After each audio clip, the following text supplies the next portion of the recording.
મહેસાણામાં ઓપરેશન કૌભાંડમાં સૌથી મોટો ખુલાસો થયો છે। કામગીરી દેખાડવા સરકારને ખોટા ડેટા આપ્યા હોવાની વિગત સામે આવી।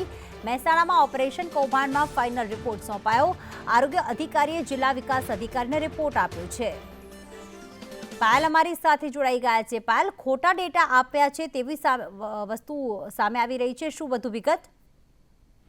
જે રીતે મહેસાણામાં કાગળ ઉપર કુટુંબ નિયોજનના જે ઓપરેશનનો મામલો હતો તેમાં 16 ફિમેલ હેલ્થ વર્કર સામે પગલાં લેવા માટેની તૈયારી દર્શાવવામાં આવી છે। આરોગ્ય અધિકારી જિલ્લા વિકાસ અધિકારીને ફાઇલનો રિપોર્ટ જે છે તે આપ્યો છે। રિપોર્ટમાં 585 ઓપરેશન કાગળ ઉપર દર્શાવ્યા હોવાની વિગતો સામે આવી છે। ત્યારે કામગીરી દેખાડવા માટે આ સરકારે ખોટા ડેટા આપ્યા હોવાની વિગત પણ સામે આવી છે। ત્યારે મહેસાણા શહેરના 6 અર્બન હેલ્થ સેન્ટરની 16 ફિમેલ હેલ્થ વર્કર દ્વારા આ પ્રકારે ડેટા જે છે ખોટા અપાયા હતા અને ત્યારે અત્યારે જિલ્લા વિકાસ અધિકારી દ્વારા હવે આ ટૂંક સમયમાં જે હેલ્થ વર્કરો છે તેમના વિરુદ્ધમાં પગલાં લેવામાં આવશે।